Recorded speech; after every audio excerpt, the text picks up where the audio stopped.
ఓ పక్కన హెజ్బుల్లా డైరెక్ట్గా ఇజ్రాయెల్కి సంబంధించినటువంటి రాజధాని టెల్ అవీస్ మీద గురిపెట్టి పేల్చింది రాకెట్స్ని. ఏకంగా టెల్ అవీస్ వాళ్ళ రాజధానినే టార్గెట్ చేసి.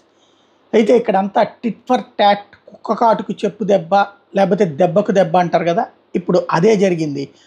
కరెక్ట్గా హెజ్బుల్లా రాకెట్స్ విసిరిన మరి కొద్ది నిమిషాలకే ఇజ్రాయెల్ చేసినటువంటి ఎయిర్ స్ట్రైక్స్లో షేక్ మహమ్మద్ అమ్రో అనేటటువంటి లెబనాన్, నార్త్ లెబనాన్లో ఉన్నటువంటి హెజ్బుల్లాకి సంబంధించినటువంటి కమాండర్ ఎలిమినేట్ అయ్యాడు. ఇక్కడ ఎలిమినేట్ అంటే తొలగించడం. మామూలుగా ఏ బిగ్ బాస్లు ఇట్లాంటి వాటిలో ఎలిమినేషన్ అంటే ఆ ప్రోగ్రామ్ నుంచి పోతారు. ఇక్కడ కూడా ఎలిమినేషన్ అంటే భూమి మీద నుంచి ఎలిమినేషన్ అనమాట. అది తాజాగా ఇజ్రాయెల్ చేసుకొచ్చినటువంటిది. షేక్ మహమ్మద్ అమ్రోని కమాండర్ ఆఫ్ హెజ్బుల్లాస్ నార్త్ లెబనాన్ని ఎలిమినేట్ చేస్తూ చేసేసాం అన్నటువంటి విషయాన్ని ఇప్పుడు ఇజ్రాయెల్ ప్రకటించడంతో ఏం జరిగింది అన్నటువంటిది ప్రపంచానికి అర్థమైంది.